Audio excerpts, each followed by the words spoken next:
Hello there everyone and welcome. I am Jeff. This is Tabletop Toolbox and you have joined me here for another worst unboxing ever. Now, what does it mean when I say that? Well, typically, unboxing videos will show someone opening a board game for the first time, peeling off that shrink and getting into that cardboard juiciness so that you and them are sort of seeing everything for the first time together. Now, I've maybe skipped a little ahead in that process, and I've already opened up my copy of Wishland 3rd Edition. This is from Lost Games, and the designer is Carlos Michan. I am, however, going to get back into it. I'm going to open this back up, show you what's in here. I haven't organized it. I haven't punched anything yet. I haven't opened up any of the cards. So we'll kind of take a look at all of that together, but I'll be able to give you the added benefit of showing you a brief introduction to the rules, giving you an idea of how the game plays, what systems or mechanisms might be in play here, even compare it to some other existing games. Now, I won't be giving you any kind of a review. I haven't played this yet, and I really have no idea how it feels to play a game. If you want to follow up on that later on, keep an eye out for this on the Weekly Ratchet, a mostly weekly series of videos that I put out here on the channel, recapping games that I've acquired, games that I've played, and even a weekly question of the week where folks get to chime in and I will read your answers out online. So, with all of that being said, let's kick it off.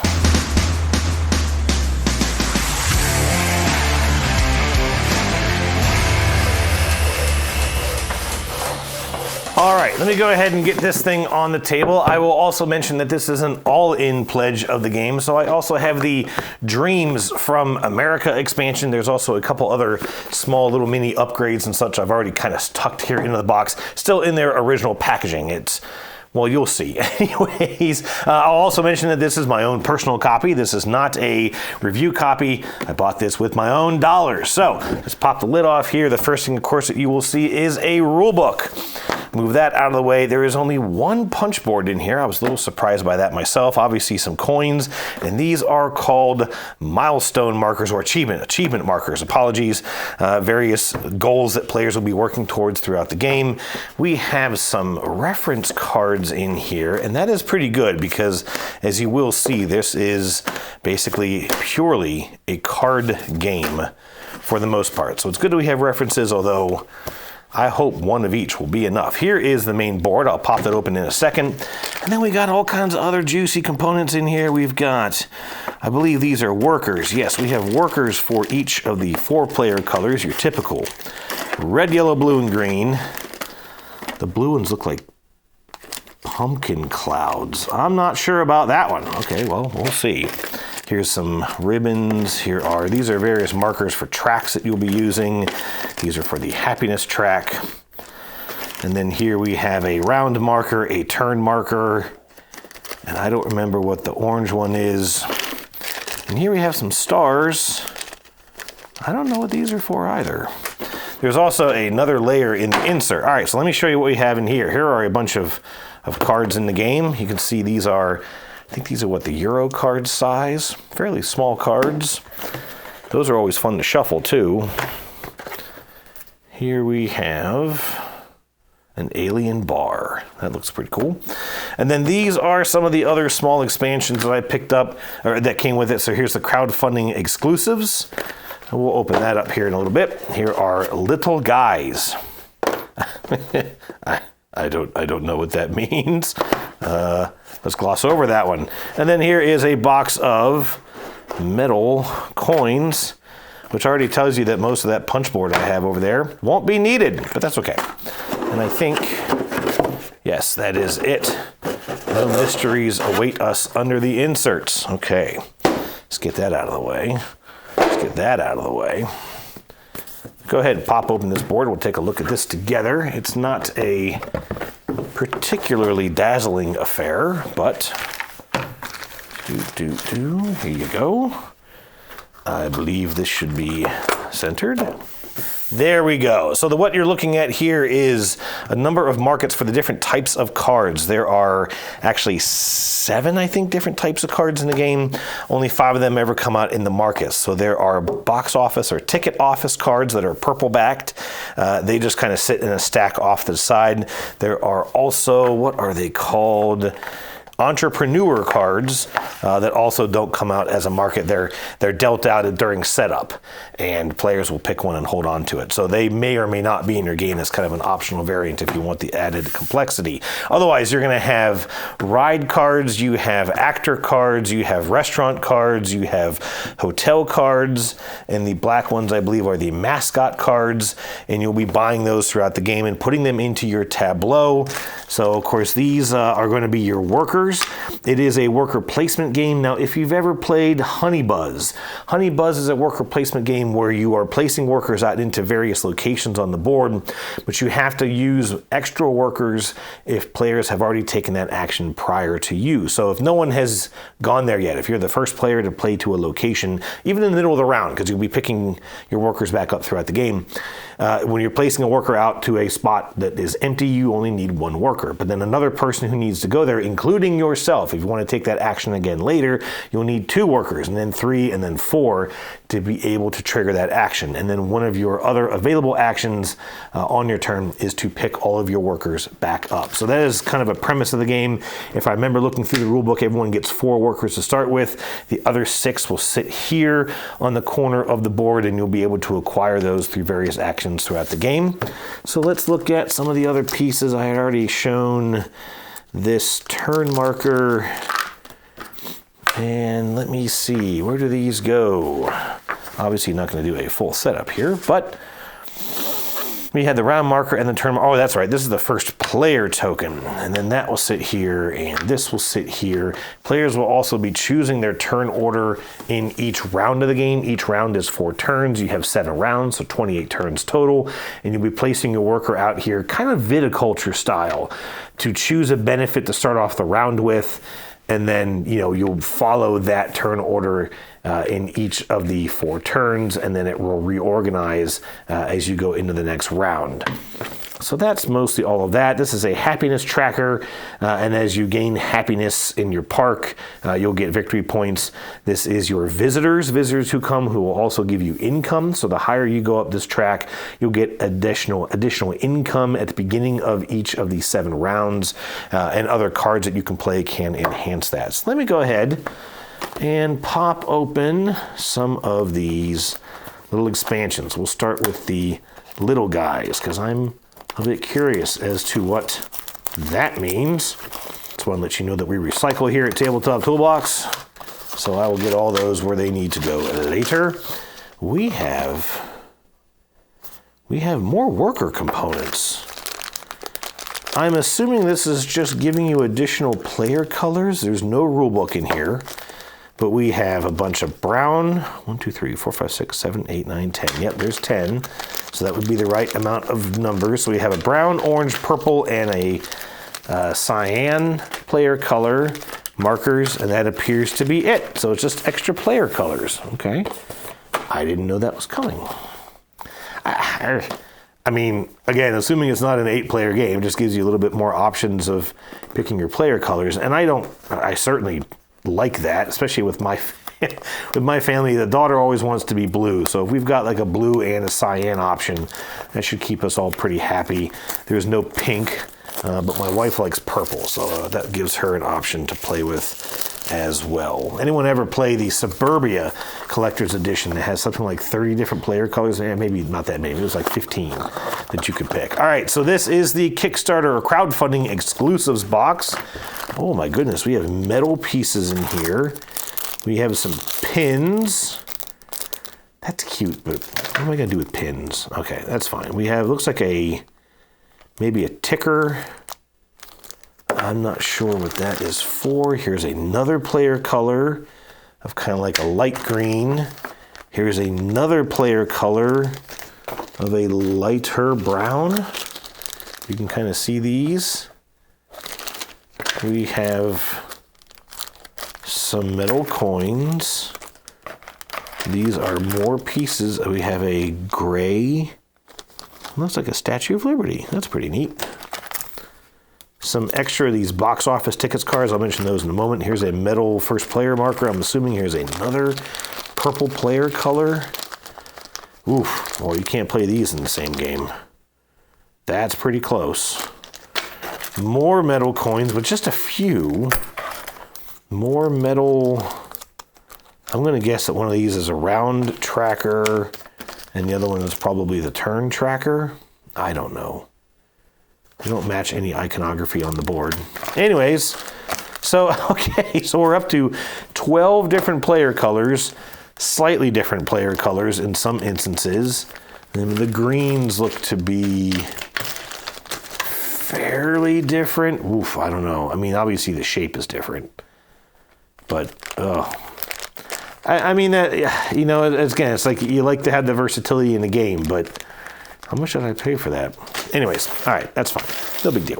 And then the last one, well, besides the metal coins, is this Dreams from America. Now, I opened this earlier, but I left everything in here. So we have more cardboard coins, which clearly I don't need. We have more cards. There's another board, and I had seen this, and it looks as if it's actually going to add another market. Let me scooch this up just a hair. So now we actually have another market to play as. Again, not much difference there in the colors. Hopefully that will be easy to distinguish. And then looks like it's maybe giving us another scoring opportunity down here. So we have, it looks like another player color, now making our 13th. Looks like this is supposed to be an eagle, which would make sense for the America theme. So we have another player color. We have a couple more of the achievement tokens. We have a Dream Cards reference. So obviously these are another deck of Dream cards. We have Dream cards. These are purchased from the marketplace. They don't have categories. We add some more symbology. There is a sort of a set collection bonus of types at the end of the game.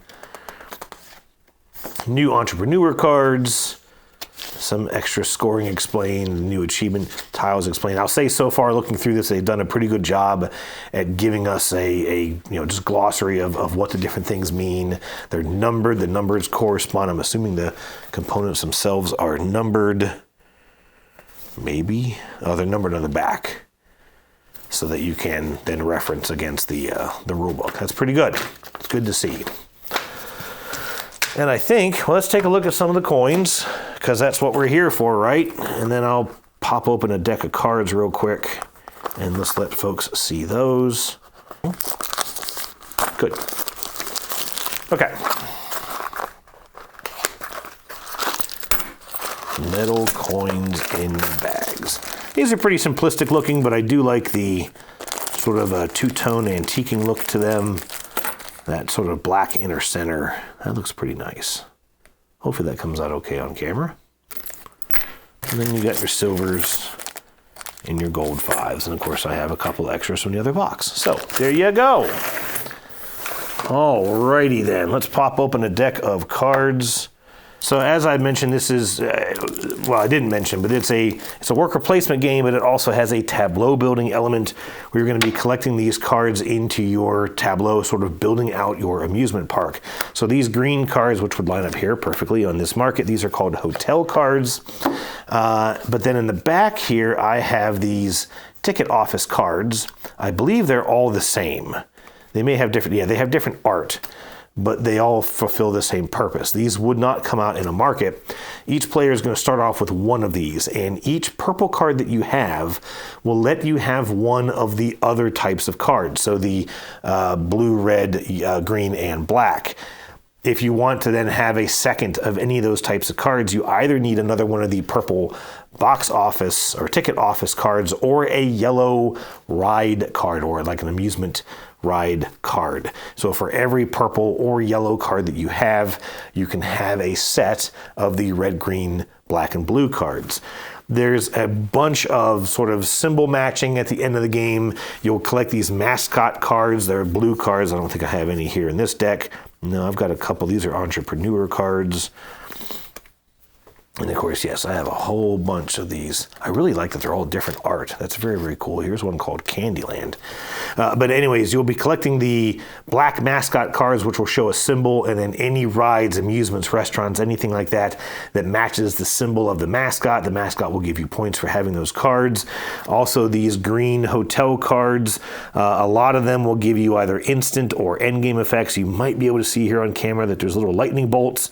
So when those are played, they play for an instant effect. This one has a very small kind of a pennant flag feature, and this is giving you end game either bonuses, abilities, score, whatever. This one gives you a little bit of a mix of both, some instant effect and then an end game effect. I will say, taking a quick look through the rulebook, that there is a lot of iconography in the game, and some of them appear to make sense, some of them maybe not so much. Of course, as I mentioned, they are all detailed pretty clearly in the rulebook. There's also those glossary sheets or these reference sheets I've already mentioned, and it looks like the expansion is pretty well detailed as well. So you'll probably be passing around the books an awful lot in this game. Okay, what's this card do? What's that card do? But it looks like you won't have to go fish too hard for the answer. And I did see in the rulebook as well that it does seem to add some text to kind of like clarify somewhat, rules, interactions based on those cards. So it may show, okay, this card does this, and by the way, if you peg that track, you don't get to use the benefit anymore, that kind of thing. So it does more than just define the symbology. It does also give you a little bit of a rules interface, which is good. It's those things can always kind of pop up in playthroughs as questions, and you may not always have the answer. So that is all of that. As I mentioned, a worker placement game, so that you're able to buy these cards. The cards all have costs in the corner. That's obviously what the coins are for.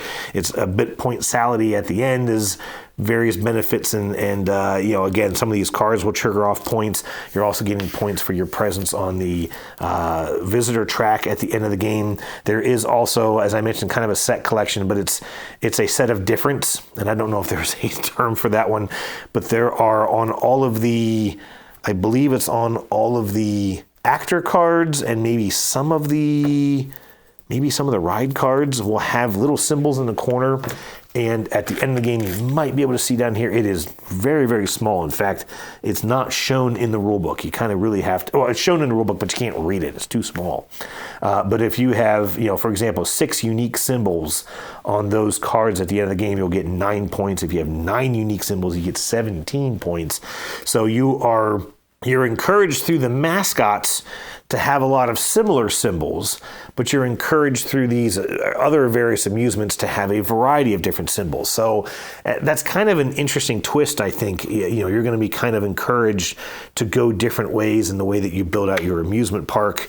I'm really, really interested in checking this one out. This one looks pretty neat. I do love a good tableau building game. I do love worker placement games. Sometimes those, trying to exceed the number of workers or having to exceed the number of workers with each placement can be a little frustrating. Although I did see that there is a bunch of cards out here.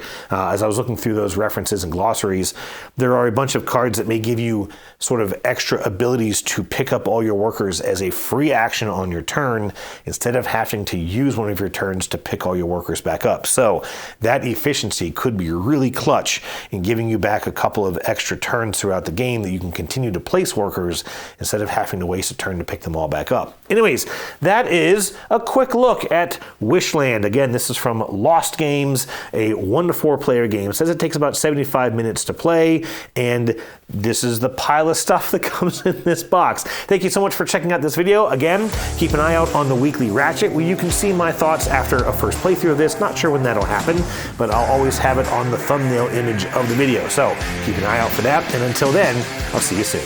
Cheers.